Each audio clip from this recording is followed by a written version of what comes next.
A história começa com um garoto descendo as escadas de uma escola militar. Enquanto caminha, dois estudantes fazem piadas sobre o fato de ele carregar uma espada. Ele ouve os comentários, mas prefere não responder, focando em sua própria determinação. Reflete que precisa se tornar forte para honrar o legado que sua família deixou para trás. Ao chegar em uma sala, depara-se com uma cena inusitada. Duas garotas estão envolvidas em uma sessão de fotos provocativas. Surpreso, ele solta uma risada, o que irrita a garota que estava posando, levando-a a acertá-lo com um golpe. Mais tarde, a mesma garota o encara e pergunta, meio ofendida, se ele não gostou da aparência dela, acusando de ser um pervertido. A outra, que segurava a câmera, comenta animada que as fotos ficaram boas. O garoto, meio confuso, se vira para ela, Ikaruga, e a questiona se tudo aquilo é ideia dela. Lembra também que ela já havia dito várias vezes para não envolver Usagi nesse tipo de coisa. Ikaruga então pergunta o que ele faria se ela espalhasse as cópias das fotos pela escola. Em outro ponto do prédio, uma aluna curiosa é advertida pelo diretor. Ele a repreende por não ter feito um bom trabalho e informa que, como punição, ela será rebaixada ao status de estudante comum, sendo designada ao 35º pelotão de teste, também conhecido como pelotão dos derrotados. De volta à sala, Usagi repreende o protagonista, lembrando que já estão no ensino médio há 6 meses e continuam com 0 pontos. Ikaruga ouve o comentário e diz que é difícil progredir quando a única linha de frente que tem é Kusanagi. Visivelmente frustrado, Kusanagi responde que é uma situação lamentável, ao que Usagi rebate dizendo que, como capitão, ele deveria mudar sua postura. Ele retruca que não é tão simples assim, pois não se sente apto para a função.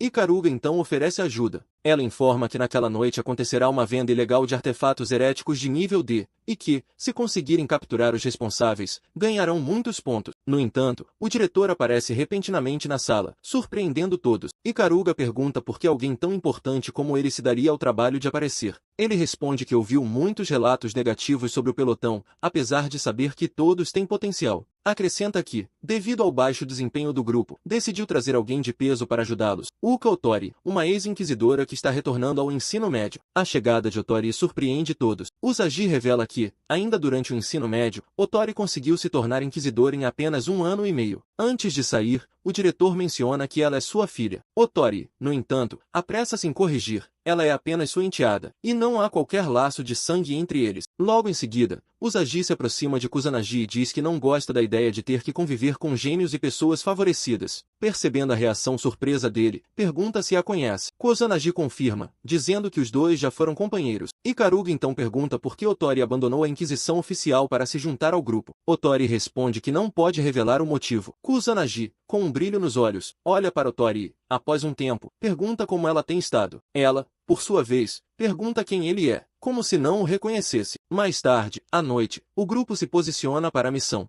O objetivo é recuperar um livro raro chamado Salmos Extravagantes, escrito por André Jager. O artefato tem o poder de levar quem o lê a cometer suicídio. Em outro canto, o vendedor ilegal apresenta o livro ao comprador e o adverte para não subestimar os inquisidores. Enquanto isso, Kusanagi observa um dos guardas e traça o plano. Quando der o sinal, ele servirá de distração. Otori deverá atirar nos inimigos, e 3 segundos depois, Usagi iniciará o ataque. Quando o plano é executado, ele invade a sala gritando que todos estão presos, mas se depara com vários homens armados apontando suas armas para ele. Desconcertado, ele pergunta a Usagi se ela atirou no prédio errado. Os homens armados, curiosos, perguntam se ele é um estudante da academia anti-magia. Ele tenta disfarçar dizendo que se perdeu, o que provoca risadas e novas provocações sobre sua espada. Kusanagi começa a se irritar, mas, ao ouvir o disparo de um dos inimigos, reage instintivamente, usando sua espada para cortar a bala e se preparar para o combate. Ele continua a parar os tiros com habilidade, até que uma voz familiar ecoa em sua mente, é sua irmã, pedindo que ele não a assuste. As palavras dela acalmam Kusanagi, que, rindo, afirma aos criminosos que estava apenas brincando e que não vai machucá-los. Mas, antes que possa agir de novo, as luzes se apagam. Otori surge, determinada a encerrar tudo, e exige que entreguem o livro proibido. O vendedor sorri, zombando, e invoca um dragão mecânico, o que faz Kusanagi se perguntar como ele conseguiu um armamento exclusivo da Inquisição. Otori, calma, usa sua habilidade para danificar o mecanismo do dragão até deixá-lo inutilizável. Em seguida, se aproxima do vendedor e explica que o ponto fraco do dragão antigo é o sistema central. Após prendê-lo, Kusanagi sai de onde estava escondido e vai até ela para saber se está tudo bem, mas tropeça numa bala e acaba caindo sobre a jovem, levando um soco. No dia seguinte, Otori comunica ao grupo que realizará a próxima missão sozinha. A declaração revolta Usagi, que considera isso um desrespeito com todos. Otori, em resposta, afirma que deixará dará algumas coisas claras. O poder de Usagi tem falhas graves, por isso ela não é confiável em situações críticas. Em seguida, dirige-se a Ikaruga e aponta que, apesar da preparação, suas modificações exageradas são um problema, principalmente porque fusões automáticas com calibre 0.9 mm são instáveis. Por fim, ela encara Kusanagi e afirma que ele é uma vergonha como capitão, já que quase causou mortes desnecessárias. Kusanagi admite que ela tem razão. Antes de sair, Otori diz que ele não deveria sequer tentar ser um inquisidor. Enquanto as garotas reagem às críticas, Kusanagi revela que, mesmo sendo mais forte que elas, escolheu estar naquele grupo e que, por isso, elaborou um plano. A cena seguinte mostra todos preparando uma festa de boas-vindas para Otori. Quando ela entra na sala, avisa que não é do tipo que participa de confraternizações e se vira para sair.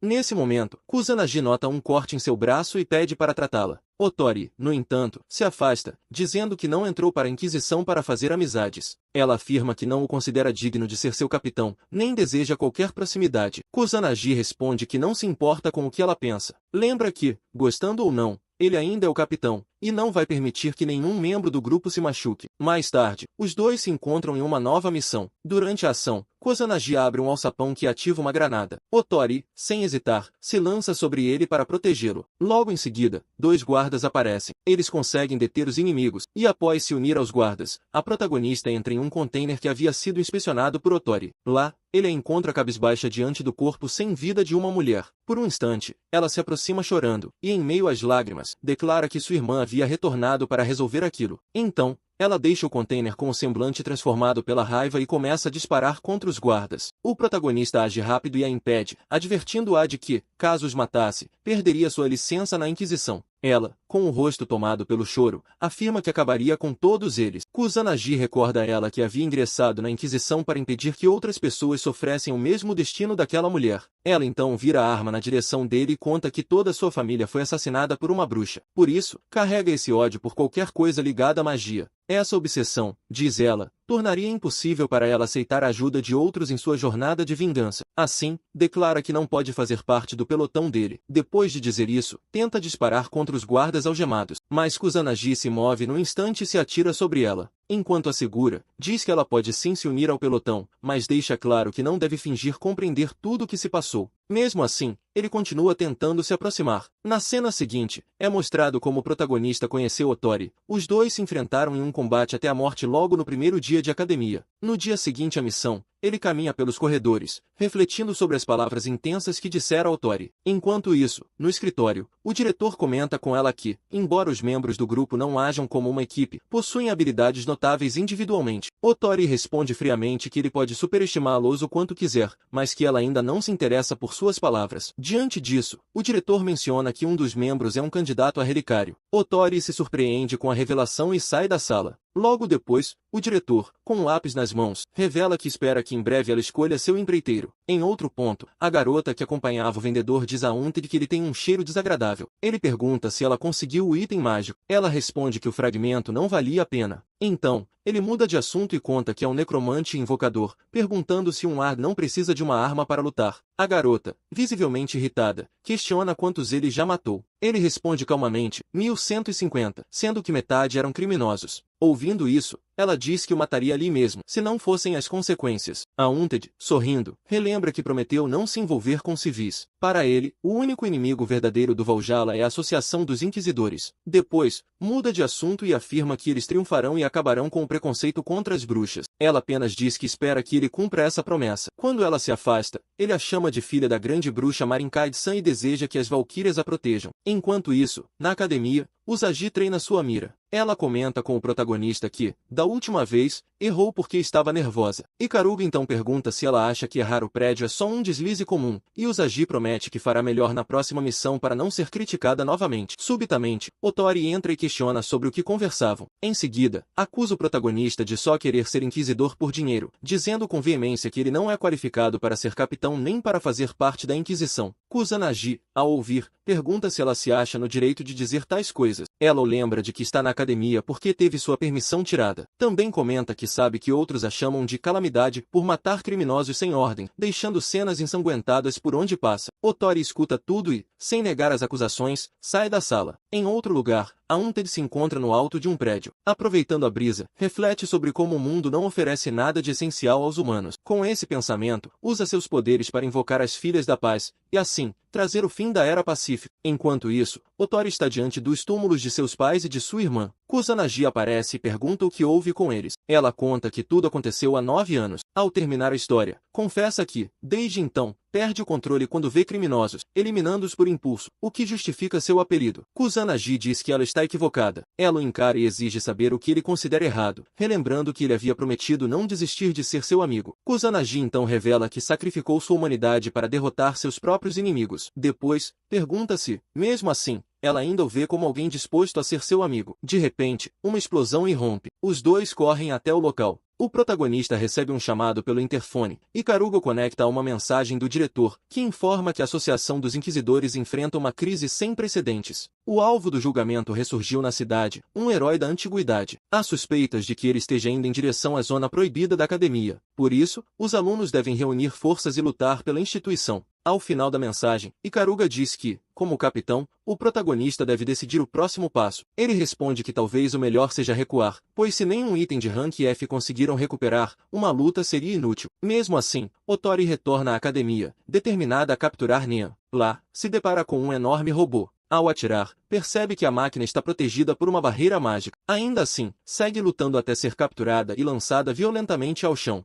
Mesmo ferida, ela se levanta decidida a não perecer diante de um inimigo como aquele. Então, invoca o poder de Blade e solicita 2 armas. Ele surge em resposta ao chamado, perguntando o que ela deseja. Otori pede que ele cure sua perna e, depois, que dispare. As armas perguntam se é a primeira ou segunda vez. Otori responde que é a primeira. Se fosse a segunda, significaria aceitar um espírito de alto nível, o dragão Arturo Pendragon. Nesse caso, o objeto mágico seria Excalibur. Assim, ela dispara, acertando o rosto da máquina, e continua a atacar. Blade, porém, avisa que isso não será suficiente, pois o poder da Excalibur se repara sozinho. Ela decide então usar magia nobre para romper a proteção. Blade pergunta se, com isso, ela aceita. Otori responde que não está aceitando nada, apenas ordenando que ele cumpra. Ao tocar na arma, ela é envolvida por energia suficiente para ferir a máquina. Mas no meio da batalha, Blade informa de que seu mestre ordenou a interrupção da caçada. Otori hesita, e nesse momento é atingida. Quando o inimigo está prestes a finalizá-la, o protagonista surge, cortando o dragão com sua katana. Ele a salva, e Otori, surpresa, diz que ele deveria fugir, pois aquele oponente era impossível de enfrentar. Kusanagi, firme, responde que descobrirá por si mesmo e parte para o combate. Durante o combate, Ikaruga comunica ao protagonista que o dragão possui um canhão de tecnologia avançada, que precisa resfriar após cada disparo. Essa informação dá ao protagonista uma oportunidade entre os ataques, e ele decide partir para uma abordagem mais direta, enfrentando a criatura corpo a corpo. Após uma série de investidas, Usagi ordena que ele utilize o atirador, e, dessa vez, o disparo atinge o alvo com sucesso. No entanto, a criatura começa a liberar um poder incomum, e Ikaruga, observando da base, alerta que a máquina está prestes a ativar uma magia nobre, instruindo o protagonista a recuar imediatamente. Kusanagi tenta se afastar assim que escuta o aviso, mas sua tentativa falha. Ele é atingido pela explosão mágica e fica gravemente ferido. Caído no chão, seus pensamentos se voltam para a morte iminente, lamentando o destino que o aguardava. Nesse instante, algo inesperado acontece. Um lápis surge diante dele para parabenizá-lo. Ele havia sido escolhido como segundo contratante. Antes de selar o contrato, deveria responder algumas perguntas. Na cena seguinte, o protagonista se encontra em outro mundo, onde o lápis começa a interrogá-lo. Na última pergunta, ele é confrontado com uma decisão crucial. Estaria disposto a abrir mão de sua humanidade para vencer seu inimigo? Essa questão o faz lembrar das palavras de Otori, e então ele responde, com firmeza, que está disposto. Com isso, o lápis declara que o contrato está selado e ordena que ele puxe o gatilho. Ao fazê-lo, o protagonista retorna ao campo de batalha, agora equipado com uma armadura de grande poder. Confuso com o que acabou de acontecer,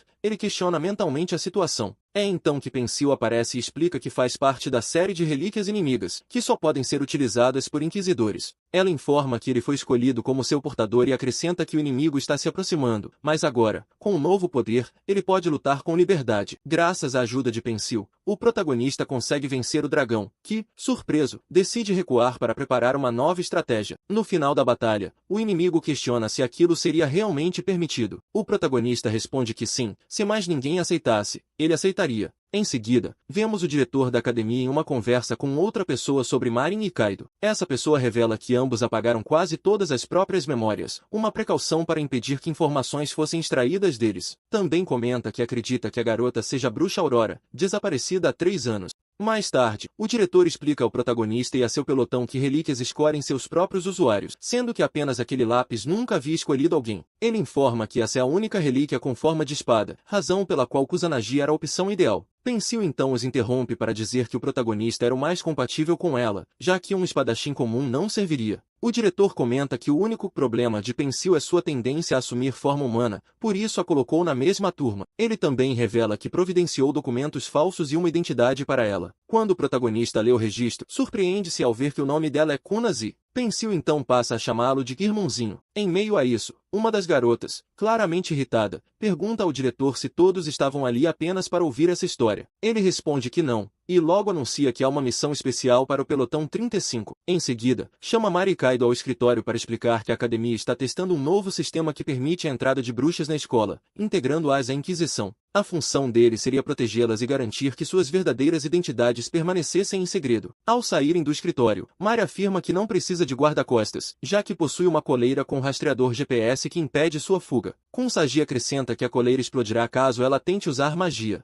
Nesse momento, ela pergunta às outras meninas o que deveriam fazer. Ikaruga e Usagi sugerem que talvez devam deixá-la em paz, agora que ela vive como uma humana comum. No entanto, Otori reage com firmeza e diz que isso não é possível, pois protegê-la é parte da missão. Ela declara que Mari não poderá agir como quiser, o que leva as duas a discutirem sobre magia e bruxas até que Mari se retira, refletindo que nem mesmo lembra seu próprio nome. Ao longo do dia, Otori e Mari se enfrentam em várias atividades até chegarem ao horário do almoço. Lá, Mari come o último sanduíche, que também era o preferido de Otori, reacendendo a disputa entre elas. Tentando evitar que o conflito aumente, o protagonista tenta intervir, e acaba sendo atingido pelas duas ao mesmo tempo. Mais tarde, Kusanagi está no pátio da escola quando Mari aparece com um refrigerante, entregando-o para aliviar a dor do golpe anterior. Ele sorri e pede desculpas pelo comportamento de Otori, explicando que ela sempre se descontrola quando o assunto é magia. Mari pergunta por que ele está se desculpando e comenta que, na verdade, a reação de Otori foi até natural, já que eles tecnicamente ainda são inimigos. O protagonista afirma que ela não é uma inimiga só por ser uma bruxa, especialmente agora que está se unindo à Inquisição. Mari, com ironia, retruca dizendo que ele não deveria confiar tão rápido, e que não fique surpreso se ela tentar matá-lo enquanto ele dorme. Apesar da ameaça, quando ela recolhe o que jogou no chão para jogar no lixo, o protagonista começa a rir. Ele diz que é engraçado que, mesmo após uma ameaça dessas, ela haja como uma cidadã exemplar. Mari responde, emburrada, que a culpa não é dela se a tentativa de saída dramática falhou. Ele então comenta que bruxas também são pessoas. Ela pede que ele pare com as frases motivacionais e pergunta se entrou para a Inquisição porque odeia a bruxa. O protagonista nega e devolve a pergunta. Mari admite que não tem certeza, mas subitamente se lembra. Ela queria provar que a magia pode ser algo bom para a humanidade. Ele ouve suas palavras e comenta que aquilo sim foi uma fala motivacional. Já se preparando para ir embora, Mari o interrompe e pergunta seu nome. Ele responde que é Takeru Kusanagi. Em outro lugar, no topo de um prédio abandonado, um homem recorda a noite em que entregou Mari e pensa que deveria tê-la torturado mais. Na academia, Mari e Otori continuam em conflito até que o protagonista intervém e tenta explicar por que os três estão no mesmo pelotão. Otori, no entanto, o ignora e questiona por que ele chama a bruxa pelo nome. Mari aproveita o momento e abraça o protagonista, provocando Otori ao dizer que agora eles se tratam pelo primeiro nome. Otori, indignada, afirma que o protagonista a decepcionou por ter sido enganado por um feitiço. De repente, Usagi grita pedindo que parem com a briga e parem de desperdiçar tempo. Ikaruga então pergunta como deveriam usar o tempo deles, e Usagi mostra um panfleto, o anúncio do torneio de jogos de guerra de outono da academia. Enquanto caminhava pelo corredor, o protagonista observava atentamente o anúncio do torneio, quando um garoto surgiu de repente, com a nítida intenção de provocá-lo. Assim que o viu, o protagonista soltou um kia involuntário, o que fez o garoto franzir o senho e dizer com firmeza que não queria ser chamado por esse nome. Em seguida, perguntou se eles iriam mesmo participar do torneio. Kusaki respondeu que, ao menos, iriam inscrevê-lo. Kyo então comentou que certamente conseguiram convencê-lo de que ganhariam 100 pontos, acrescentando que o pelotão deles seria o adversário deles na segunda fase. Com um olhar desafiador, afirmou que estaria esperando, embora, no fundo, duvidasse que aquele grupo de derrotados fosse chegar tão longe. Mais tarde, ao sair da escola, o protagonista encontrou Mari e perguntou por que ela ainda não havia ido embora. Mari explicou que não poderia sair sem ele, pois eles iriam ficar juntos. A resposta o deixou sem palavras por alguns instantes, mas antes que pudesse dizer qualquer coisa, Otori surgiu inesperadamente e agarrou Mari pela cabeça, acusando-a de usar algum tipo de feitiço. Não permitiria que alguém como ela ficasse sozinha com Kusanagi. Otori argumentava que o protagonista era o típico pervertido descrito nos livros, e que, com certeza, cairia de amores pelos encantos de Mari sem perceber. No caminho de volta, Otori tentou justificar por que Mari deveria ficar com ele. Ainda acrescentou que o protagonista não precisava se preocupar, pois montaria guarda do lado de fora e garantiria que ele não fosse atacado quando chegasse. Otori os acompanhou até a porta do apartamento, entregou as chaves e informou que tinha compromissos de trabalho, por isso sairia mais tarde. Assim que o protagonista voltou, deu de cara com as garotas usando roupas mínimas, enquanto tomavam banho. Otori, ao entrar de repente, pensou ter visto um fantasma e, tomado pelo pânico, saiu correndo, fazendo com que todos caíssem em cima do protagonista pela manhã. Depois, durante o torneio, o pelotão lutava com determinação quando um dos adversários começou a zombar de Kusanagi por ele ainda usar uma espada. O comentário despertou a fúria do protagonista, que virou-se para Otori e disse que ele deveria servir de isca para ganhar tempo. A proposta causou certo constrangimento no grupo, mas, surpreendentemente, Mari, que até então se recusava a lutar ao lado deles, decidiu ajudar. Ela própria se ofereceu como isca, o que motivou Otori e os outros a lutarem com tudo o que tinham. No fim,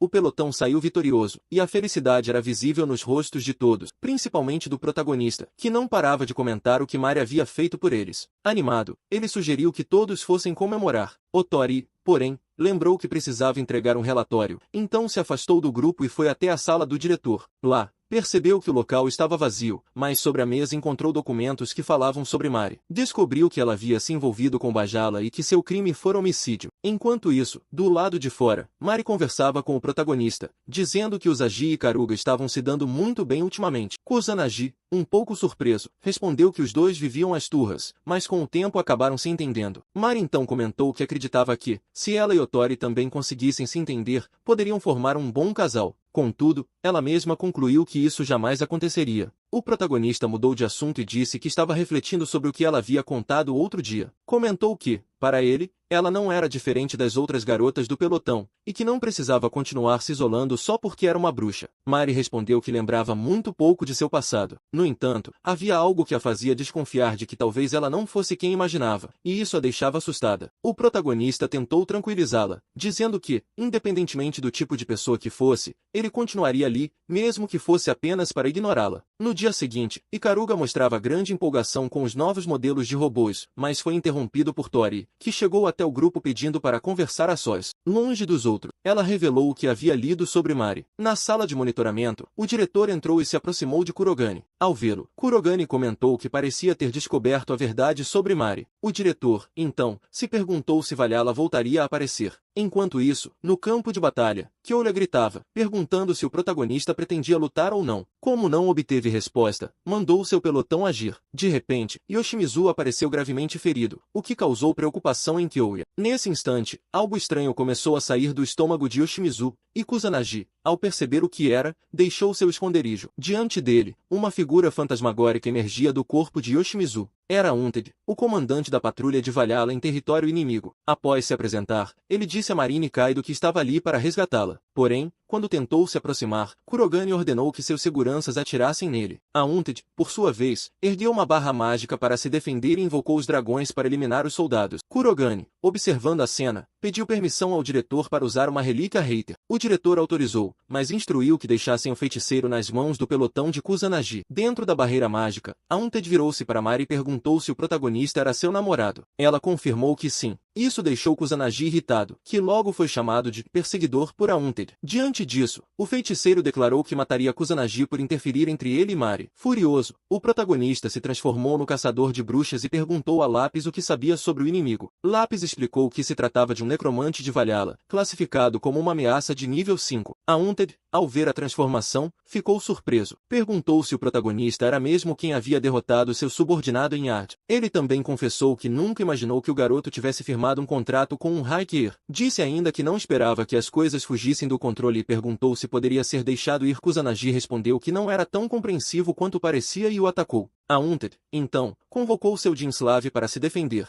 Enquanto isso, Otori se juntou ao resto do pelotão e avisou ao diretor que apresentaria uma denúncia por detenção ilegal de Mari. O diretor disse que, se ela quisesse negociar, ele ouviria. Otori então declarou que tinha um pedido, e que estava extremamente irritada. Transformado em sua forma mais poderosa, Aunted comentou que era a primeira vez que via uma espada Raikir como a de Kusanagi. Observando, perguntou a Lápis se o inimigo também seria capaz de se tornar um caçador de bruxas. Lápis negou, dizendo que o que presenciavam era uma transformação heroica, só possível com um feitiço antigo e quase perdido. Em outro momento, Aunted revelou a Mari que também era uma bruxa como ela. Mari, surpresa, afirmou que não o conhecia. Então, Aunted revelou que havia lançado um feitiço para apagar suas memórias e começou a revertê-lo. Assim que Mari recuperou a lembrança, Aunted a advertiu. Se ela retornasse ao orfanato, ele pouparia a vida de Kusanagi. Assim que conseguiu enxergar as outras crianças, o protagonista se levantou apressado, decidido a contar a verdade para Mari. Ele precisava dizer que aquilo era uma farsa. Em seguida, revelou que Otori havia feito uma investigação e descoberto que todas as crianças do orfanato estavam mortas. Quando ela ouviu isso, teve que admitir, com pesar, que era verdade. Só então o protagonista comentou que, sendo uma necromante, Mari teria o poder de trazê-las de volta. Mesmo que ele próprio fosse o responsável por aquelas mortes, Mari não conseguiu conter as lágrimas. As palavras dele haviam mexido com ela. Ele falou, com firmeza, que não iria julgá-la se ela quisesse puni-lo, mas que preferia vê-la dedicando sua vida a salvar outras com sua magia. Ele então perguntou se esse não era o sonho dela. Mais tarde, a protagonista se preparava para o combate. A batalha se iniciou e logo ficou claro que ela estava em desvantagem. Foi quando Pensil ativou as memórias do filtro de análise direto na retina dela, permitindo que Kusanagi enxergasse a habilidade oculta de Dinslav. A protagonista virou-se para Lápis e quis saber se podia trocar a espada durante a luta, caso fosse necessário. Ele respondeu afirmativamente, e então Kusanagi avançou contra o feiticeiro. Quando ele aparou o ataque, o protagonista trocou rapidamente por uma lâmina mais curta e conseguiu feri-lo. O confronto prosseguiu intensamente até que Aunted lançou o corpo de Yoshimizu sobre o protagonista. Aproveitando a distração, conseguiu atingi-lo. Nesse momento, Otori apareceu e disse a Mari para não se preocupar com o colar, ele não explodiria, pois havia chantageado o diretor para desativar o mecanismo. Ambos decidiram apoiar o protagonista. Otori então atraiu a atenção do inimigo enquanto Mari se concentrava para lançar seu feitiço mais poderoso. Contudo, na hora decisiva, ela não conseguiu acertar Aunted, que riu e zombou dizendo que ela precisava melhorar sua pontaria. O que ele não sabia era que o protagonista havia absorvido o poder dela e ainda estava de pé. Logo, as espadas dos dois colidiram com força. O protagonista saiu vitorioso, e o herói de Aunted foi desativado. Ferido, Aunted perguntou o nome de quem o havia vencido. O protagonista respondeu com firmeza que se chamava Takeru. Ao ouvir o nome, Aunted comentou que ele fazia parte de um antigo clã de caçadores de demônios, e logo em seguida usou sua magia para escapar. No fim, a barreira mágica foi destruída e o protagonista desabou no chão. Mari se aproximou e, emocionada, disse que estava feliz por tê-lo conhecido. No dia seguinte, Usagi era repreendida pela mãe devido às suas notas baixas. A mulher anunciou que adiantaria o casamento da filha, o que faria daquele o último mês de Usagi na academia. Abalada, Usagi implorou, segurando o braço da mãe, que esperasse até sua formatura. Em resposta, a mulher lhe deu um tapa e afirmou que ela não era sua verdadeira mãe. Enquanto isso, na academia, os alunos foram informados de que no festival daquele ano algumas moedas especiais estariam em circulação. Elas poderiam ser trocadas por pontos nas promoções ou até mesmo por dinheiro. No encerramento do discurso, o protagonista apareceu na sala do pelotão, cheio de entusiasmo, dizendo às garotas que daria o melhor de si. Otori, observando, explicou a Mari que aquele evento era muito importante para ele. Foi quando Ikaruga entrou e comentou que, na verdade, o dinheiro também era. De repente, Kusanagi disse que precisavam montar um plano de batalha, preparar uma lista de materiais e encontrar uma sala grande e vazia. Enquanto o protagonista organizava tudo, Ikaruga contava às garotas que os pais de Kusanagi haviam deixado uma enorme dívida, o que talvez explicasse sua preocupação com o dinheiro. Do lado de fora, Usagi se aproximava da sala quando escutou seus colegas falando sobre os preparativos para o festival. As palavras de sua mãe voltaram à mente, e ela achou que não teria muito o que contribuir. No entanto, logo ouviu que os outros realmente se importavam com ela. Nesse momento, ouviu também Ikaruga dizendo que Usagi gostava de ser chamada de Kusa-chan, o que a irritou profundamente. Ela entrou furiosa na sala, gritando que não gostava daquele apelido. Todos se surpreenderam com sua reação, mas tentaram acalmá-la. Usagi então mudou de assunto e disse que o mais importante era conversar sobre o festival. Nesse instante, um aluno entrou na sala e se apresentou como Isida, a capitã do 23º pelotão de testes. Ela perguntou se eles estariam interessados em formar uma aliança para o festival, já que seu grupo estava com poucos integrantes. A proposta pegou todos de surpresa. O protagonista, no entanto, comentou que seria bom ter apoio em caso de dificuldade. Na cena seguinte, Usagi andava pelos corredores refletindo. Ela queria apenas passar seus últimos dias na escola ao lado das amigas. Por acaso, acabou esbarrando no garoto que fazia a reportagem do festival. Um pouco nervosa, ela o chamou de Masama King, e ele pediu que não o chamasse assim. Ficou impressionado com o quanto ela havia crescido. Disse que se preocupou muito ao saber que ela havia entrado naquela escola e, com um olhar protetor, afirmou que dali em diante estaria sempre ao lado dela. Isso fez com que Usagi se ajoelhasse, chorando. Enquanto isso, na sala do pelotão, o protagonista pediu a Mari a localização de Otori. Ela informou que Usagi estava na igreja, então ele rapidamente perguntou se ela poderia reverter o feitiço, e ela confirmou que sim. Juntos, partiram para resgatá-la. Usagi, por sua vez, estava dormindo, com um pesadelo sobre o dia em que acidentalmente matou seu irmão e o momento em que conheceu Reima. Ao acordar, encontrou Reima, que lhe disse que estavam na noite de núpcias, tentando beijá-la. Usagi se recusou, o que fez com que ele a batesse e lhe dissesse que ela agora lhe pertencia. Por isso, ela deveria obedecer e parar de resistir. Reima, então, começou a se despir, mas foi interrompido quando Usagi, finalmente, encontrou coragem e o mordeu com todas as suas forças. Reima caiu no chão, irritada, e gritou para ele que não ia sempre fazer o que ele mandava. O homem, furioso, convocou sua armadura para atacá-la, mas, de repente, o protagonista apareceu arrebentando uma janela e a atingiu com sua espada. Ele então disse a Usagi que ela precisava ajudar Mari. Mais tarde, Ikaruga entregou a Usagi o rifle de seu avô, junto com balas especiais que poderiam ferir Mephisto, mas avisou que, como o corpo ainda era de Otori, ela não deveria atirar em áreas vitais. Enquanto isso, Mari estava tentando destruir a fonte de energia quando Mephisto chegou ao local e tentou enganá-la. Mari começou a rir, perguntando onde ele tinha aprendido a atuar, já que Otori nunca se importava com ela, o que significava que Mephisto não precisava fingir. Mas foi só quando ele tentou matá-la que Usagi apareceu e a empurrou da varanda. No chão,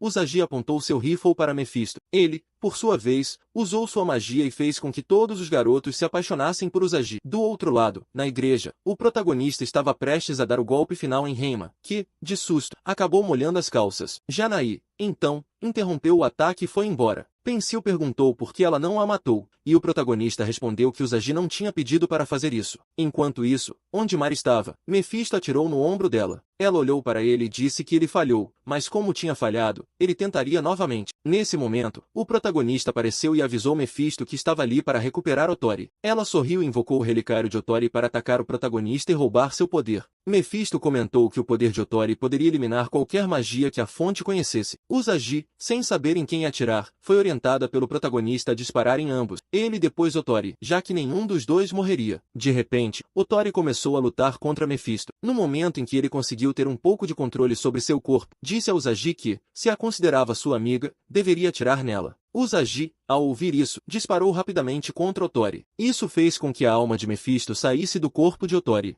Usagi então usou sua segunda bala para atingir o fantasma de Mephisto, derrotando-o finalmente. Depois da batalha, todos se aproximaram de Otori, preocupados, para verificar como ela estava. Ikaruga chegou e tomou seu pulso, informando que ela estava viva. Mais tarde, Otori acordou e pediu para todos ficarem quietos, pois ela estava bem. No dia seguinte, durante o festival, o protagonista descobriu que Usagi queria falar com ele. Ao entrar no quarto, ele a encontrou com pouca roupa. Kusanagi rapidamente a cobriu com seu casaco, e ela lhe disse que, graças a ele, o casamento tinha sido cancelado e ela também poderia ficar na academia. Por outro lado, o diretor falou com Kurogane, dizendo que eles começariam a ligar para Ikaruga, pois precisavam discutir sua família. Mais tarde, Ikaruga apareceu na sala do diretor, onde ele lhe entregou o resultado da inspeção do frasco perdido e perguntou o que ela achava. Ikaruga perguntou o que ele tinha nas mãos. O diretor mostrou uma foto de uma identificação de elfo negro da matriz perdida e disse que o alquimista queria usá-la para criar armas. Quando Ikaruga ouviu isso, ele afirmou que era um absurdo, pois não havia sobreviventes ou células dessas criaturas. O diretor sorriu e respondeu que a matriz perdida estava bem preservada até ser perdida há 4 anos. Ele então perguntou se isso não parecia familiar, já que foi criada pelo alquimista como uma criança prodígio. Ikaruga respondeu que já havia contado tudo o que sabia sobre o alquimista e saiu dali. Kurogane, por sua vez, disse ao diretor que achava que isso era suspeito, e sugeriu que deveriam prendê-la e interrogá-la. mas o diretor disse que isso seria muito trabalhoso e seria melhor deixá-la ir, já que ela ainda tinha muitas informações úteis contra o alquimista. Enquanto isso, no corredor da escola, Ikaruga pensava que 4 anos era muito tempo e pegou seu celular para falar com alguém. Do outro lado, o pelotão estava olhando seus pontos e ficaram decepcionados por terem conseguido tão pouco. Na cena seguinte, vimos todo o grupo reunido em sua sala, tentando decidir quais missões fazer para ganhar pontos. As meninas brigaram para escolher para onde ir, e o protagonista aproveitou para se aproximar de Ikaruga e perguntar por que ela não estava com o resto do grupo. Ela respondeu que não estava de bom humor e que nada tinha mudado, já que ainda eram os perdedores. Kusanagi comentou que sempre foram assim desde que ficaram sozinhos, e Ikaruga brincou, dizendo que parecia que estavam casados. O protagonista reclamou, dizendo que ela gostava de incomodá-lo, e saiu com o resto do pelotão. Mas de repente, Ikaruga se aproximou e disse que ia faltar à escola por um tempo, o que fez com que os outros perguntassem por que ela faria isso. Ela respondeu que poderia explicar, mas achava que eles não conseguiriam lidar com a verdade. Depois que Ikaruga saiu, o protagonista lembrou o dia em que se conheceram e comentou que ela nunca se despedia. Isso preocupou todos, e então Usagi contou que Ikaruga estava agindo de forma estranha ultimamente. Enquanto isso, em um laboratório, Izuka Sujinami estava conversando com a Unted. Ele perguntou se a ressurreição dos elfos tinha sido bem-sucedida, e ela respondeu que estava muito longe de ser capaz de reviver os elfos negros. A Unted então perguntou por que ela tinha traído o químico para se juntar ao Fala. Yuka explicou que o alquimista era apenas uma empresa e que ela tinha que fazer o que pediam. A Unted perguntou se ela não sentia nada no dia em que ele pediu para matar pessoas, e começou a repreendê-la, dizendo que ela deveria sentir algo pelos humanos. Mas Ikaruga, rapidamente, respondeu que não os matou, então não sentia nada. A Unted concordou com ela, e Yuka pediu desculpas, dizendo que não precisava se preocupar. Ela estava prestes a cumprir sua promessa, quando de repente, um som estridente e abafado invadiu sua mente, deixando-a atordoada. Com um olhar sério, ela virou-se para o assombrado e revelou que informações sobre a matriz perdida haviam vazado, explicando que quem a havia roubado foi sua própria irmã. Enquanto isso, o pelotão que seguia Ikaruga perdeu seu rastro e, acreditando que ela havia se escondido em algum labirinto subterrâneo, não sabia o que fazer.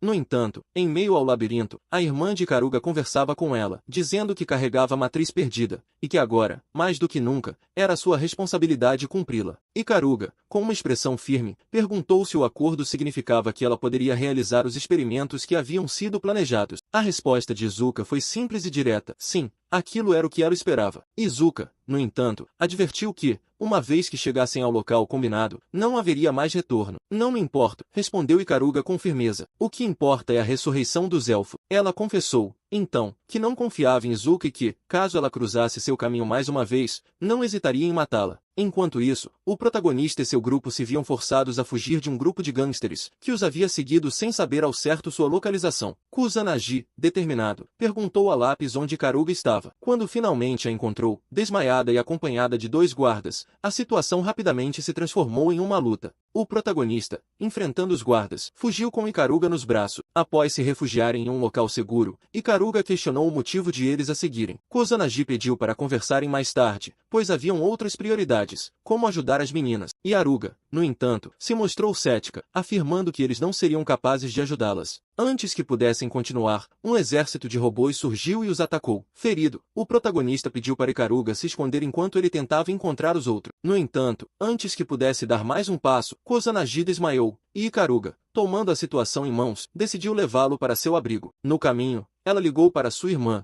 avisando sobre as mudanças nos planos. Izuka, desconfiada, perguntou se aquilo não era uma armadilha, mas Ikaruga garantiu que não era. Explicou que se tratava de um grupo de conhecidos da academia, mas Izuka não acreditou. A irmã de Ikaruga, sem hesitar, afirmou que, se seus amigos morressem, ela nunca conseguiria a matriz perdida. Enquanto isso, na academia, o diretor recebeu a notícia do alquimista, que informava que as investigações sobre os elfos não haviam sido autorizadas, mas realizadas por Ikaruga. Ao ouvir isso, o diretor ordenou que todos os caçadores e guerreiros se preparassem para a guerra. Em outra parte, as garotas do pelotão estavam presas em masmorras, conversando sobre os rumores a respeito do alquimista, até que, de repente, Izuka Sujinami, irmã de Ikaruga, apareceu. Ela, com uma expressão curiosa, comentou como era surpreendente que alguém com a personalidade de Ikaruga se envolvesse com pessoas como elas, questionando se eram realmente suas amigas ou apenas suas peças. Usagi, sem perder tempo, afirmou que eram suas amigas e que a conheciam melhor do que ninguém. Yuka, com um olhar desconfiado, perguntou se isso era realmente verdade, insinuando que Ikaruga talvez não fosse quem todos pensavam. Ela então prometeu mostrar quem Ikaruga realmente era, e o próximo flashback revelou uma Ikaruga ainda criança, roubando a matriz perdida e abandonando sua irmã, não suportando a vida que levavam na academia. De volta ao presente, Ikaruga, já ao lado do protagonista, contou a ele a verdade sobre o roubo da matriz, revelando que o fizera para mantê-la longe da academia. Surpreso, Kusanagi comentou que era a primeira vez que ouvia sobre isso. Ikaruga, por sua vez, respondeu que ele nunca perguntara nada e que, agora que sabia a verdade, ela era apenas mais uma Sujinami. Ela confessou que, em muitos momentos, não sabia distinguir o certo do errado. O protagonista, então, perguntou por que ela havia deixado a academia para ir sozinha até a fronteira,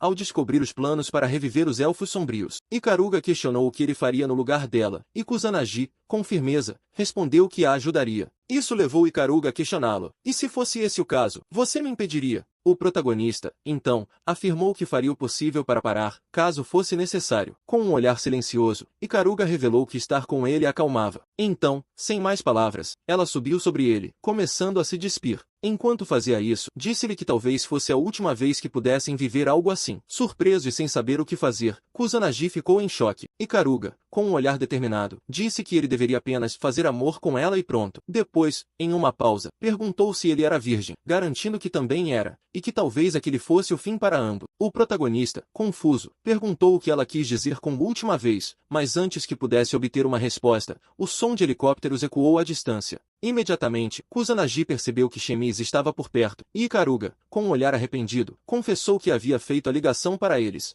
Ela disse que seu convite estava inspirado, pois precisava ir. Antes de partir, ela o beijou e, em um movimento rápido, injetou algo em Kusanagi que o deixou paralisado, tornando impossível para ele persegui-la. Enquanto Ikaruga se afastava, ela encontrou sua irmã, que lhe disse que, caso ela quebrasse a promessa, dedicaria sua vida inteira para torná-la um inferno. Por outro lado, as garotas do pelotão foram libertadas, e rapidamente, Usagi se colocou em movimento, avisando aos outros que iria resgatar Ikaruga. Otori, ouvindo isso, perguntou o que ela pensava sobre o passado da amiga. Usagi, com os olhos marejados, respondeu que o passado não importava para ela, o que valia era quem Ikaruga era agora, e por isso ela iria resgatá-la. Ao ouvir isso, Otori respeitou sua decisão e prometeu estar ao seu lado. Logo, ele perguntou onde Ikaruga e Kusanagi estavam, e as meninas, frustradas, responderam que os haviam perdido pelo caminho. O diretor, lamentando a situação, ordenou que levassem as armas da limusine e disse a Otori para não hesitar em usar a relíquia. Enquanto isso, o protagonista, com dificuldade, conseguiu sair da toca de Ikaruga da melhor maneira possível. Lápis, ao lado dele, perguntou qual era sua intenção, e ele respondeu que queria salvar seus amigos, pedindo que ela o acompanhasse.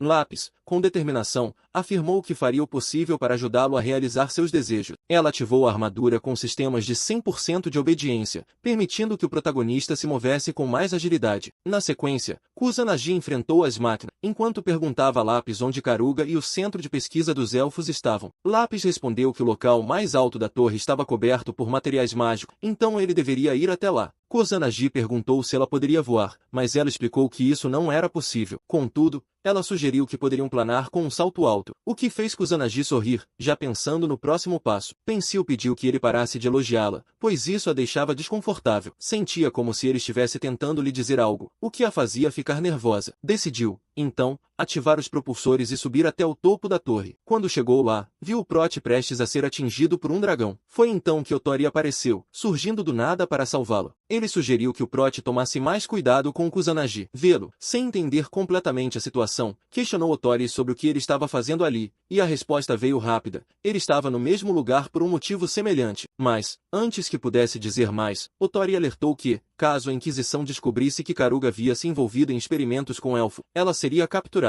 Dentro da torre, Izuka perguntou à irmã se ela sentia falta daquele lugar. Ikaruga respondeu que não, pois toda vez que olhava para aquelas paredes, lembrava-se do ódio que sentia daquele dia. Sul, com um olhar incisivo, perguntou por que ela a havia traído. Ikaruga, com uma expressão distante, respondeu que a única coisa que fez foi fugir, acreditando que o mundo além daquelas paredes tinha mais a oferecer do que simplesmente criar armas. Em resposta, Izuka questionou se ela havia encontrado aquilo que buscava. Ikaruga admitiu que havia encontrado uma única coisa, sua juventude. Essas palavras fizeram Izuka perder a calma, e ela explodiu, revelando como, por conta de decisões impensadas, elas haviam sido forçadas a restringir suas emoções. Agora, toda vez que sentia algo, uma dor excruciante a atingia na cabeça, resultado da doutrinação dos superiores. Ao ouvir isso, Ikaruga, com seu olhar implacável, afirmou que aquilo não fazia sentido. Ela era uma gênio, e suas palavras só causavam mais raiva em Izuka, que, furiosa, jogou sobre ela o livro que Ikaruga lera na infância. A irmã, com um sorriso frio, afirmou que, se os elfos Fala fossem revividos, ela seria aceita, e seu sofrimento teria fim. Ikaruga, ao ouvir isso, revelou que um de seus motivos para voltar era justamente impedir que os elfos fossem revividos, e o outro, mais pessoal, era tirar Izuka daquele lugar. Izuka, com um sorriso sarcástico, disse que isso era impossível.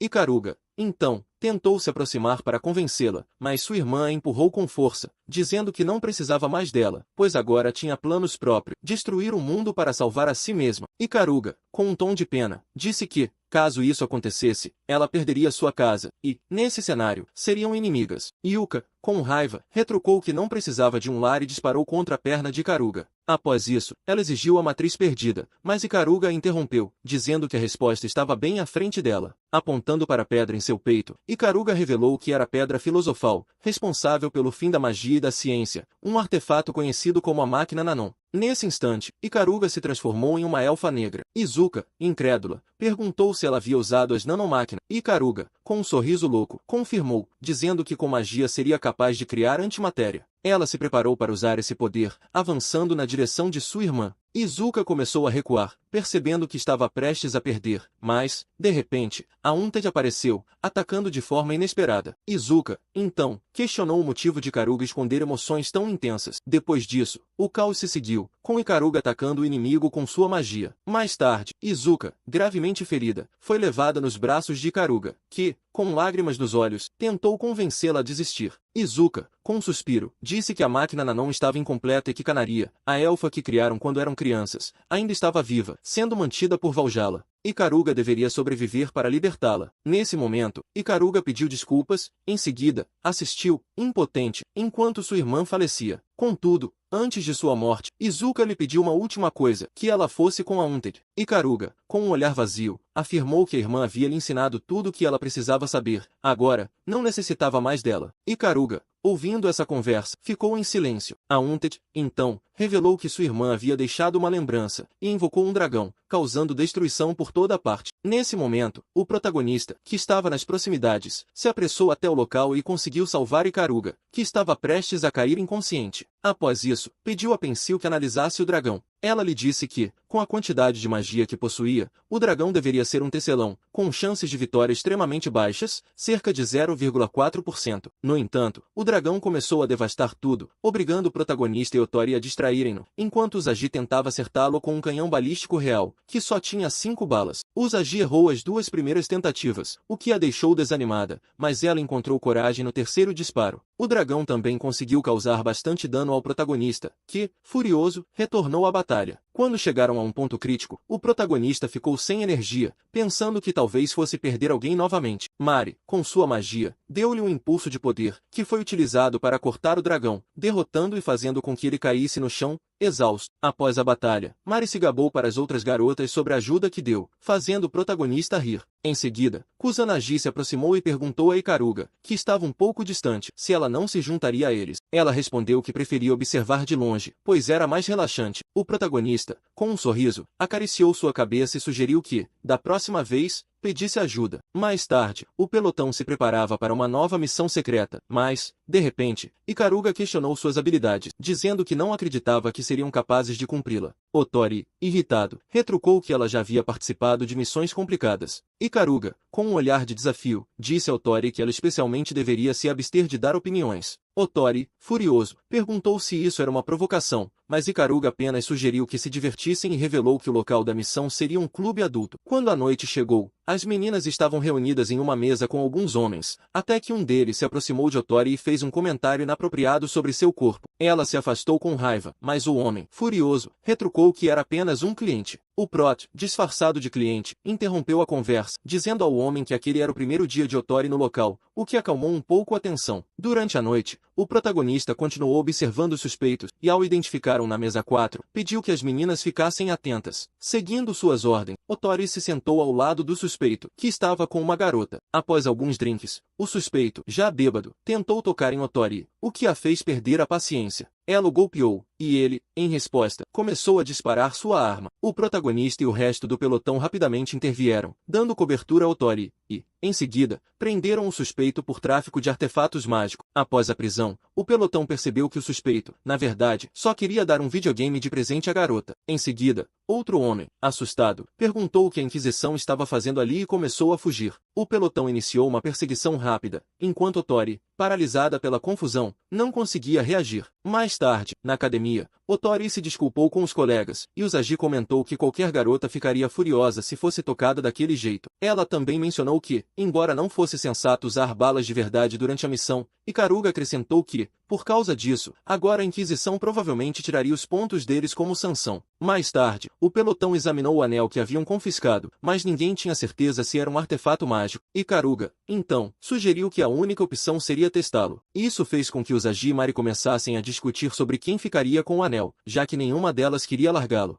Tori, tentando se livrar da situação, tenta fazer o anel voar de volta para o pescoço de Kusanagi. Surpreso com a ação, ele se afasta de Usagi e acaba esbarrando em Mari, que, furiosa, questiona por que ele está beijando Usagi se tem a ela, e depois lança um comentário sobre seu corpo, perguntando se ele não a ama porque ela não tem seios. Em resposta, Kusanagi rapidamente tira a roupa para mostrar que, embora pequenos, seus seios são bem formados. Após esse momento desconcertante, ele se veste rapidamente e tenta fugir, mas se depara com Tori, que, ao atingi-lo, o joga no chão e se posiciona sobre ele, forçando-o a tocá-la. Desesperado, Kusanagi foge. Ele corre até se encontrar com Ikaruga, que comenta surpreso que o artefato mágico era, na verdade, um anel que causava embriaguez. A protagonista, aliviada, responde que pelo menos ela está sóbria. Ikaruga, com um sorriso enigmático, a abraça, dizendo que, se ela acha isso, então talvez ela também esteja bêbada. Ikaruga tenta beijá-lo, mas de repente, sente uma onda de náusea e vomita nele. Na manhã seguinte, vemos o pelotão viajando de ônibus, discutindo como, aparentemente, alguém ficou paralisado. Eles estão ansiosos para que o verão nunca acabe, mas Kusanagi os tranquiliza, dizendo que eles só saberão quando chegarem ao destino, e como a viagem ainda demorará um pouco, eles poderão se divertir mais tarde. Ao chegarem à praia, se separam para investigar, mas logo Tori percebe que Mari está encantada com a água. Quando pergunta o que ela está fazendo, Mari responde que, tecnicamente, não faz parte do pelotão e por isso preferia apoiá-los à distância. Contudo, ela logo nota que Ikaruga e Usagi também estão se divertindo na água. Tori, observando a cena, lembra que eles estavam ali para cumprir uma missão. Ikaruga, ao ouvir isso, leva Mari para escolher um maiô, e todo o esquadrão aproveita o dia na praia. Após algumas brincadeiras, Ikaruga se cansa do calor e sugere que acordem quando terminarem. Kusanagi brinca que achava que as garotas de maiô seriam iscas suficientes para ela, mas Ikaruga o repreende, pedindo que não a provocasse tanto, e pergunta se ele realmente quer que ela preste atenção nele. Kusanagi então vai até onde Lápis está e pergunta o que ela estava observando. Ela aponta para duas pessoas pescando, explicando que estavam usando isca e anzol. Mais tarde, as meninas decidem comprar sorvete de sobremesa, mas Kusanagi de repente começa a se sentir mal e precisa correr até o banheiro. Lápis tenta segui-lo, mas é impedida pelas outras meninas, que insistem que ele precisa de privacidade. Durante esse momento, Tori observa um homem ferido sendo carregado pelos paramédicos e pergunta o que aconteceu. Os paramédicos informam que ele foi atacado por um monstro gigante no mar e quase se afogou. As meninas, ao ouvirem isso, percebem que a missão não envolve um objeto mágico, mas sim uma criatura sobrenatural. Pencil, então, revela que se trata de uma subespécie mágica de lebre marinha, chamada Trator de Verão, capaz de prolongar o verão indefinidamente.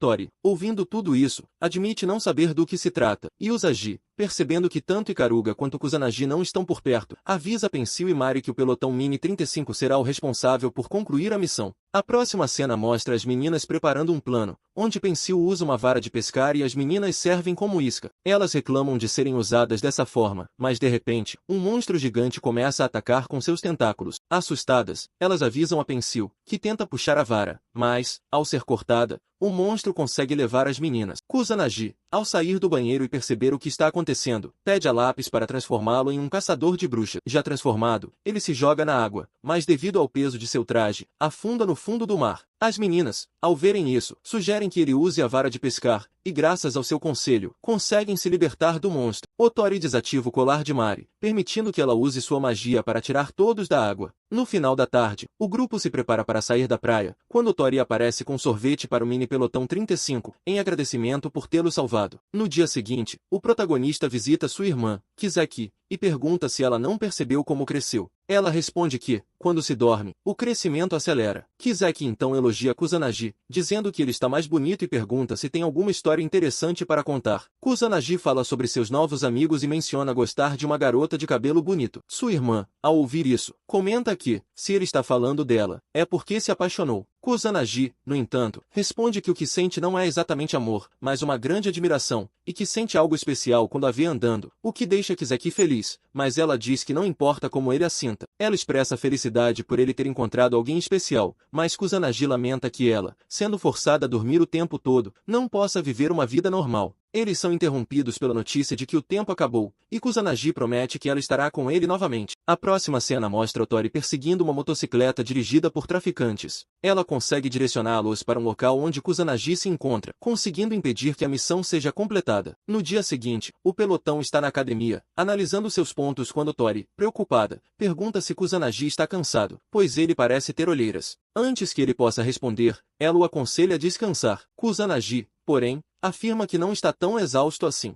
Logo, o diretor chega ao laboratório onde Kurogane está monitorando Kiseki e questiona sobre seu estado. Kurogane explica que ela não está respondendo bem às drogas devido a algo peculiar, e revela que, se ela tiver contato com o mundo exterior, pode destruí-lo com seu poder corrosivo. Eles precisam continuar isolando-a até que todas as partículas perigosas sejam expelidas de seu corpo. Kiseki, ouvindo isso, sente-se abandonada por seu irmão e usa seus poderes para quebrar as correntes que a prendem. Kurogane, entrando na cela, diz que, embora ela o odeie, ele não se desculpará. Enquanto isso, o pelotão 35 está em missão, e Otori avisa que o Homem de Chapéu é o Mago Amelin, um feiticeiro de nível B. Ela pede para seus companheiros rastrearem seu esconderijo. Mari consegue entregar um transmissor ao guarda-costas de Amelin, mas, ao perceber o que está acontecendo, Amelin saca uma arma e começa a criar mandrágoras com suas balas, escapando rapidamente. O protagonista então começa a persegui-los, até chegarem a um beco escuro. Kiseki, ao ser questionada sobre o que estava fazendo ali, respondeu com um sorriso enigmático que só queria ver Kusanagi. Ela sempre desejava aquele tipo de abraço dele, mas, ao sentir o toque de seu irmão, uma sensação estranha o invadiu. Foi então que ele percebeu algo horrível. Kiseki havia matado Amelin. Nesse instante, os outros chegaram, atraídos pela situação. O protagonista, com a espada em mãos, pediu que as meninas se afastassem. Otori, confusa,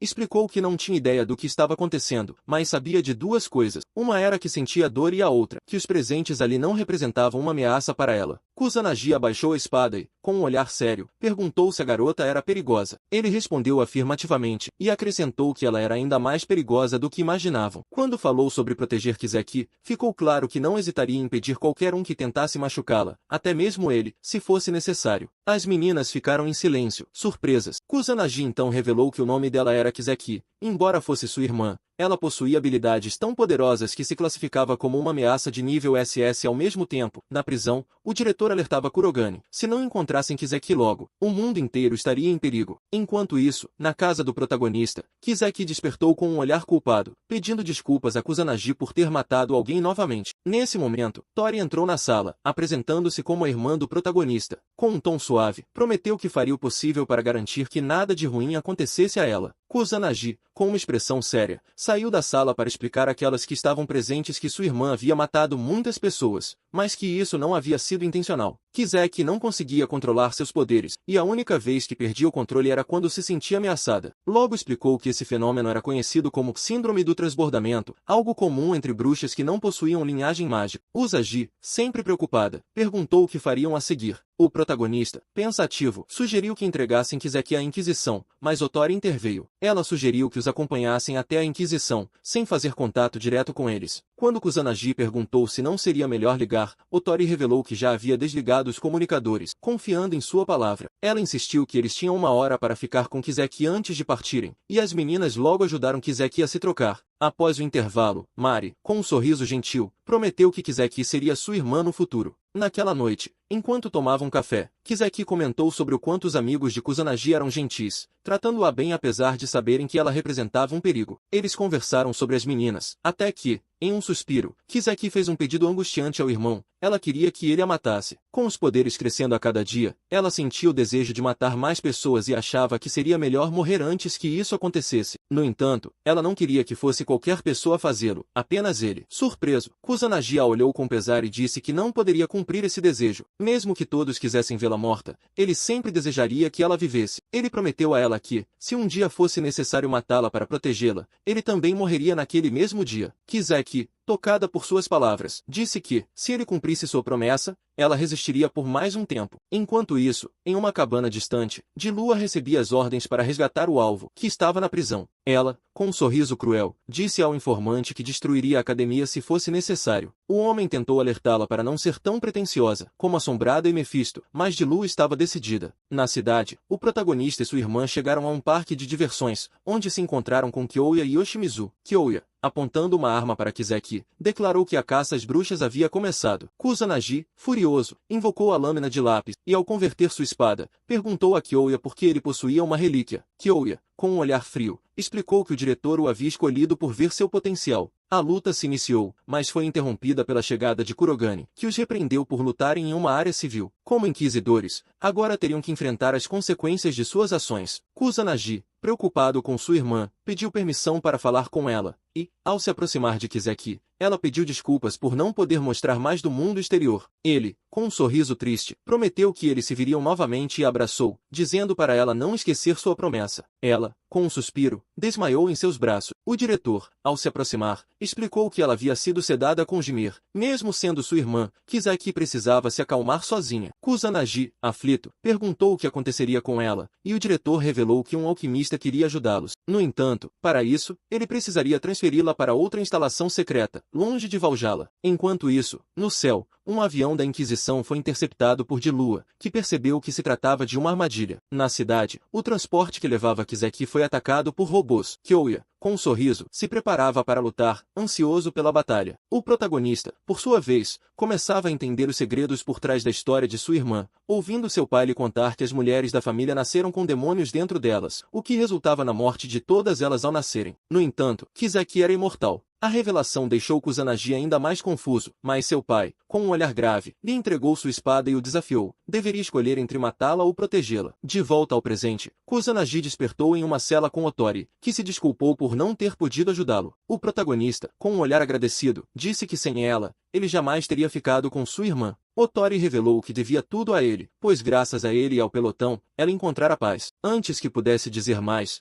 Nagaru Shijiro apareceu para libertá-los. Ele havia usado seus contatos para garantir a fuga. Enquanto saíam, contou a Kusanagi que o veículo que transportava sua irmã havia sido atacado por Valhalla. Agora, o protagonista deve agir rapidamente. Ao sair do prédio, Kusanagi encontrou as meninas, que se ofereceram para ajudá-lo. Ele aceitou a ajuda, mas isso provocou uma pequena disputa entre os Agi e Mari, que, furiosas, começaram a acusar Otori de ter influenciado a decisão dele. Na rua, Kurogane e Kyoya continuavam a enfrentar os inimigos até que Bord, um dos líderes de Valhalla, apareceu diante deles. Kurogane, com um semblante sério, disse a Kyoya para seguir em frente e levar Kiseki ao seu destino, pois este inimigo era muito forte. Bord, com um sorriso cínico, perguntou se ele tinha certeza, já que ele também era muito forte. Kurogane, sem hesitar, puxou outra arma e revelou que era um híbrido. Kyoya, alguns metros à frente, abriu a cápsula onde Kiseki estava e, com um grito de raiva, declarou que todos aqueles que o haviam traído pagariam. Apontando a arma para ela, disse que iria matá-la, mas Kusanagi apareceu a tempo para impedi-lo, perguntando o que Kiseki havia feito para merecer tal destino. Kyoya, com os olhos cheios de ódio, respondeu que não suportava a ideia de hereges vivendo entre eles. O sorriso de Yoshimizu, então, apareceu como uma relíquia de Kyoya, encorajando-o a seguir com sua vingança. Kusanagi estava claramente irritado, e as palavras de seu inimigo apenas aumentaram sua fúria. Ele respondeu, furioso, ordenando que não falassem mais sobre seus companheiros, antes de disparar contra ele. Kusanagi então se afastou, concentrando toda sua energia, preparando-se para um ataque devastador. Em seguida, conseguiu quebrar a armadura de seu oponente, Kia. Observando tudo, afirmou com confiança que a batalha ainda não estava perdida, mas Kusanagi não se deixou influenciar. Ele pediu a Kira para desistir da luta, avisando que, se continuassem, ambos acabariam mortos. No entanto, Kyoya, sem hesitar, sacou outro canhão e riu dele, desdenhando da situação. Ele declarou que todos se arrependeriam de não ter destruído Kiseki. Com uma risada sinistra, se atirou no rio para escapar. Kusanagi, sem perder tempo, correu rapidamente em direção à sua irmã, a libertando das correntes que a prendiam. Ele falou com determinação, dizendo que construiria um mundo onde ela pudesse viver em paz. Mas, antes que pudesse se recuperar da situação, um demônio se materializou e começou a tomar conta de toda a cidade. Enquanto isso, no alto de um prédio, o diretor observava com um olhar calculista e disse a seu subordinado, Saku Sujinami, presidente do Conselho do Alquimista, que tudo havia acontecido conforme o planejado. Saku, claramente empolgado com os eventos, perguntou ao diretor se seria possível clonar a criatura, mas o diretor, com um sorriso sutil, negou. Ele explicou que haviam sacrificado uma área inteira para satisfazer sua curiosidade, e isso, por si só, já era mais do que suficiente. Saku então sugeriu que iriam ajudá-lo a limpar a bagunça. No entanto, o diretor apenas balançou a cabeça e disse que talvez isso não fosse necessário. Ele então olhou para Saku e perguntou se ela apostaria que Kusanagi seria capaz de matar sua própria irmã. Na zona de batalha, a Unted observava tudo com atenção. Ele se virou para Kiseki e afirmou que agora entendia por que Valhalla a desejava. Então, ele perguntou ao protagonista se ele era amigo de Mari, observando com interesse os perigosos laços que estavam se formando. Mas, de repente, Tori, com um olhar decidido, ordenou a Unted que libertasse a Uzana. A Unted, com um sorriso sádico, respondeu que o protagonista era uma isca e que, aparentemente, os 100 demônios da noite pareciam sentir uma afeição peculiar pela família de Kusanagi, o que o impedia de liberar a Uzana. Tori, não se intimidando, disse que ele seria forçado a liberá-lo à força, sacando suas armas e apontando-as para ele. Assim,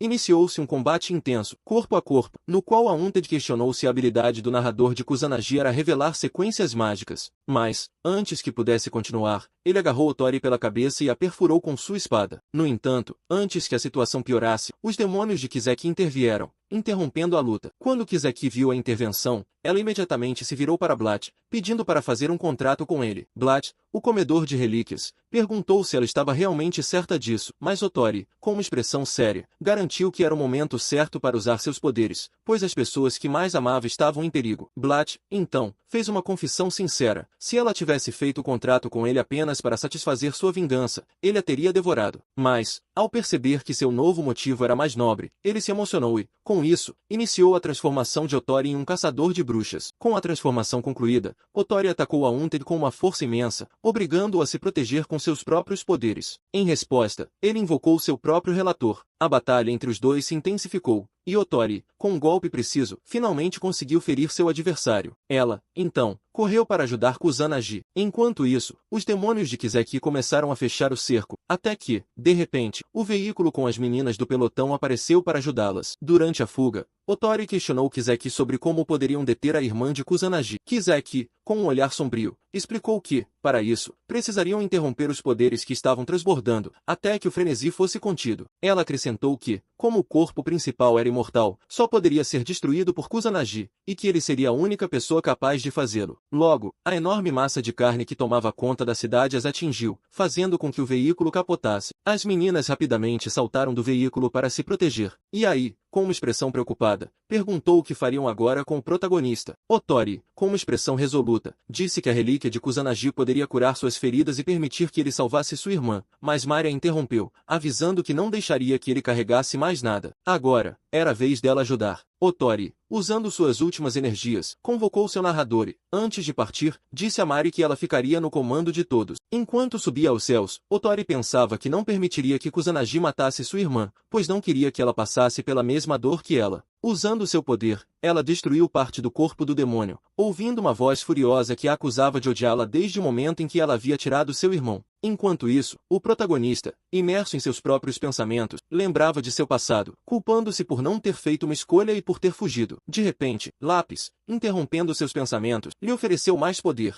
afirmando que, como sua espada valiosa, estava disposta a lhe dar tudo em troca de que ele lhe entregasse tudo o que possuía. Ela então perguntou se ele seria capaz de abandonar o que mais amava para alcançar seus objetivos. Kusanagi permaneceu em silêncio, até que Pensil, com um olhar firme, questionou se ele estava disposto a abrir mão de sua humanidade para derrotar o inimigo. Kusanagi, refletindo sobre tudo o que viveu, finalmente tomou uma decisão. Mais tarde, vimos como Pensil o beijava, transformando-o em um caçador de deuses. Ela então lhe disse que era hora de despertar, pois a caçada aos deuses começara. Enquanto isso, as meninas, tentando proteger o protagonista, foram surpreendidas quando ele, com um simples passo, provocou uma explosão massiva. As meninas, chocadas, observavam o que acabavam de testemunhar. Então, Tori se aproximou dele, pronta para falar. Se lutassem juntos, poderiam vencer, mas Kusanagi decide usar a mão para absorver o poder do inimigo e instrui os outros membros do pelotão a se concentrarem em cuidar de Otori. Quando o protagonista está prestes a partir, Otori o interrompe, dizendo que ele não deveria ir. Ela explica que ele não deveria carregar o mesmo peso que ela é. Mais importante, não deveria matar a sua família, mesmo que fosse para ajudá-la. Kusanagi, com um olhar grave, responde que sua luta não é apenas por sua irmã, e, com um suspiro, pede desculpas, como se fosse necessário abandonar seu pelotão, algo pelo qual se sente culpado. Ele se afasta, decidido a seguir em frente. Quando chega até sua irmã, o protagonista tenta dizer algumas palavras, mas é interrompido por Aunted, que aparece repentinamente. Ele avisa que não pode permitir que Kusanagi mate sua irmã, pois ela é muito importante para a bala. Ele a levará, mesmo que isso signifique tirar a vida dela, e admite, com pesar, que não consegue acreditar que se tornou um caçador de deuses para matar sua própria irmã. Diante dessa situação, parece que não há mais saída a não ser acabar com Kusanagi naquele exato momento, enquanto a luta entre eles se intensifica. O protagonista, com um olhar cansado e derrotado, diz a Untri que não conseguiu cumprir o que imaginava. Quando teve a chance de matar sua irmã, optou por não o fazer, mas reconhece que, por mais que se arrependa, sempre será fiel aos seus próprios desejos. A Unted, por sua vez, continua a atacá-lo furiosamente, acusando de ser um covarde por não conseguir abandonar nada, por não ser capaz de abrir mão das suas escolhas. O protagonista, porém, responde com firmeza, dizendo que seu verdadeiro desejo é salvar a irmã e estar ao lado dos amigos, e que ele nunca deixará isso para trás. Nesse momento, Kusanagi, que estava assistindo de longe, decide intervir. Ela usa um dos feitiços mais poderosos, o encantamento Ragnaro, para destruir os espíritos que assombram o local.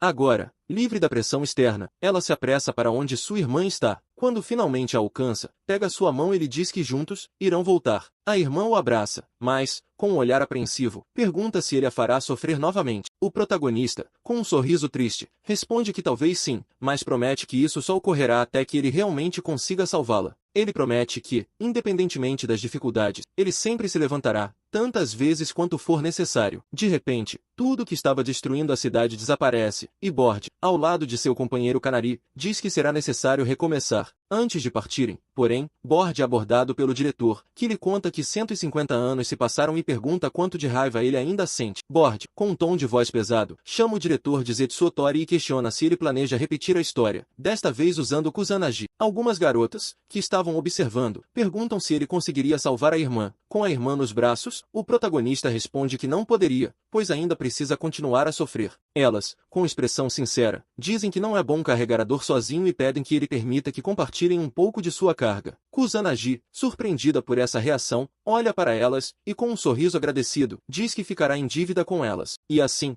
o vídeo chega ao fim. Esperamos que tenham gostado, e aqui vocês podem encontrar mais resumos como esse.